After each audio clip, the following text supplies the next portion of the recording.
एक बच्चा आया परेशान सा, थोड़ा बुद्धिमान था, तो बोला कि मैं बड़ा परेशान हूँ। ने पूछा कैसे?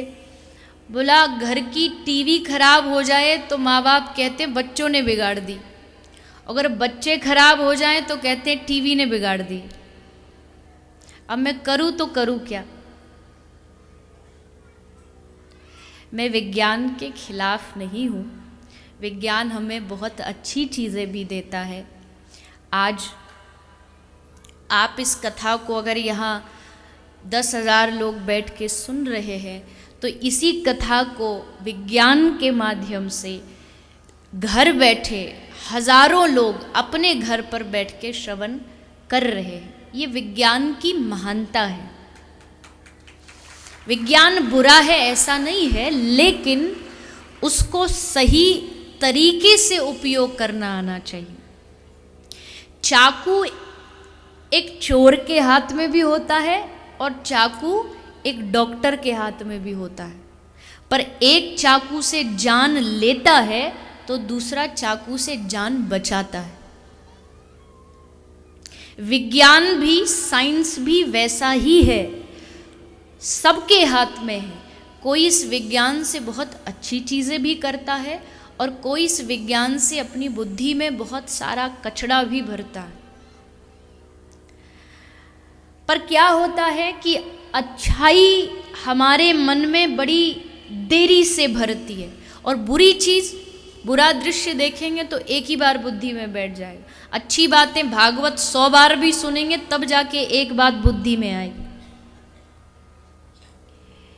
इसलिए प्रयास करना चाहिए कि आज के युग के जो बच्चे हैं उनको शिक्षा देने से पहले, स्कूल भेजने से पहले माता पिता को घर में ही उन बच्चों को थोड़ा थोड़ा भक्ति से जोड़ना चाहिए, सत्संग से जोड़ना चाहिए।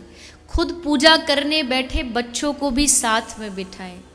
ये नहीं कि अभी तो बच्चे, अभी क्या उम्र है इनकी पूजा पाठ की, अभी से सीखेंगे तो आगे चल कर के उनकी नींव मजबूत हो जाएगी।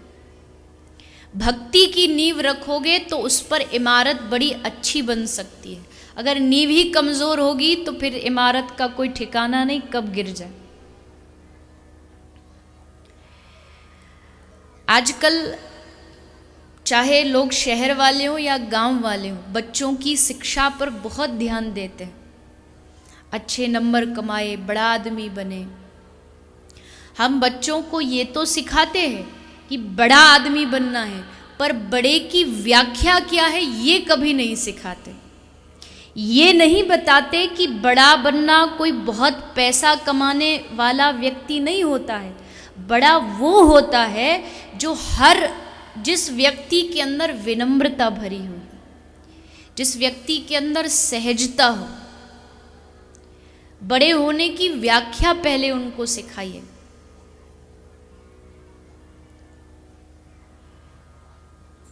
क्योंकि आप कितने भी धन कमा लीजिए, आप कितने भी बड़े बड़े बंगले बना लीजिए, लेकिन जब तक आपके जीवन में संस्कार नहीं होंगे तब तक आपकी हर शिक्षा व्यर्थ है। जब जीवन जीने का तरीका ही नहीं आया तो फिर शिक्षा किस काम की होती है।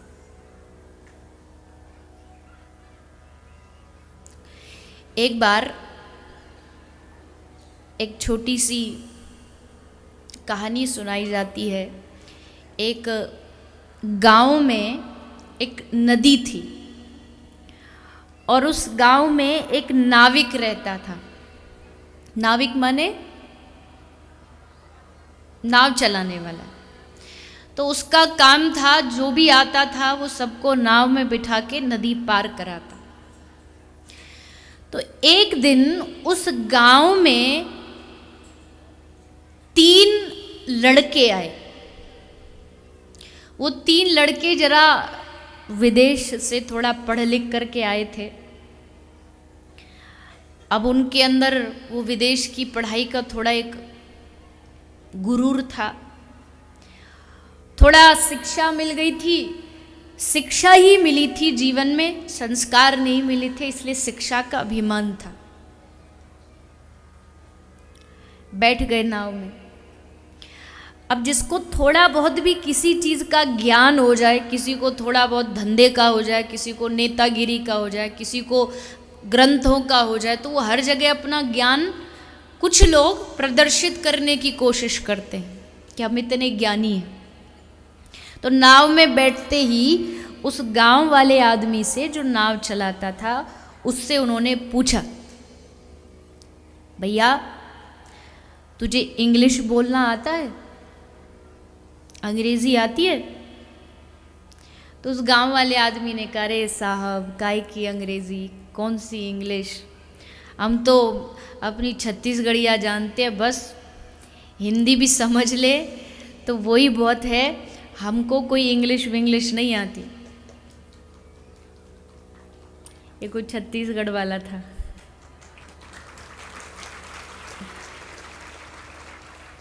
छत्तीसगढ़िया सबले बढ़िया। तो हमको अंग्रेजी भैया हमको कुछ नहीं आती। उसने बोला, तुझे इंग्लिश नहीं आती?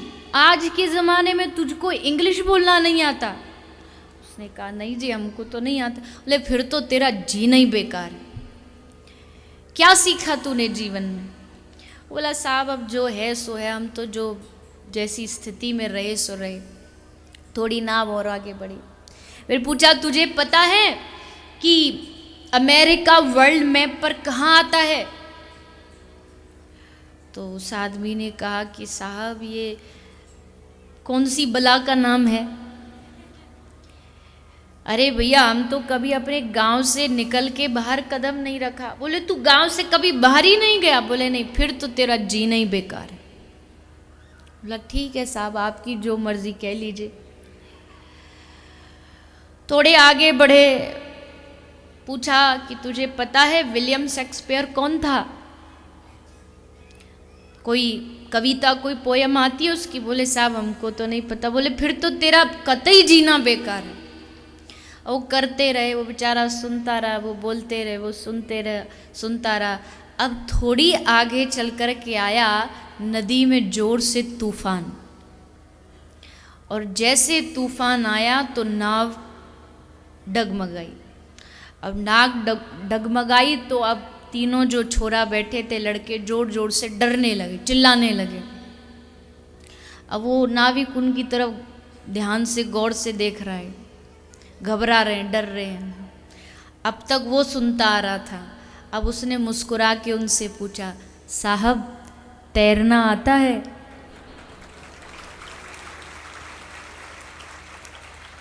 बोले, नहीं नहीं हमको तो नहीं आता। बोले, अब अपने उसी विलियम शेक्सपियर को बुला लो, वो बचाएगा तुमको।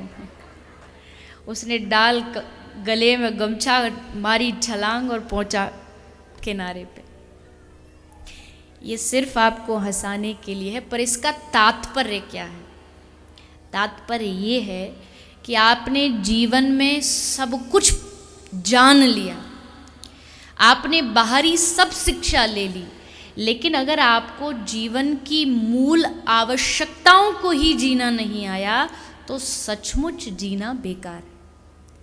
हम विज्ञान पढ़ कर के, अंग्रेजी पढ़ कर के खूब एजुकेटेड तो बन गए, लेकिन हमको हमारे हृदय में भक्ति का एक अंश नहीं, हमें ये नहीं पता कि हम जीवन में क्यों आए हैं, तो सचमुच हमारा जीना बेकार है।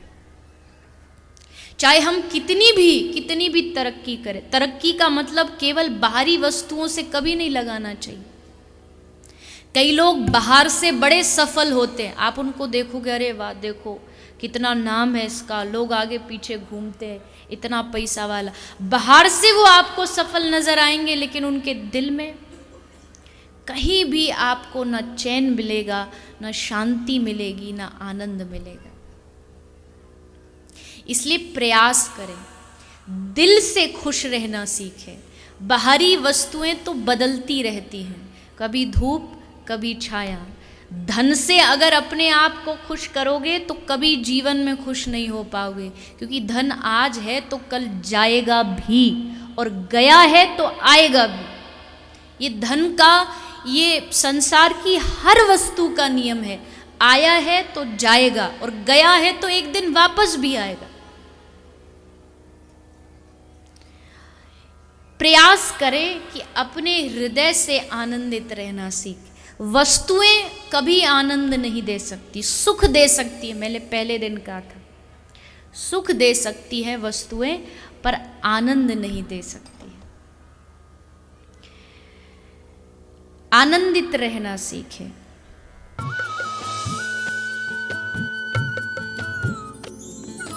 सर्वधर्म संगम, धर्म के सच्चे प्रहरी।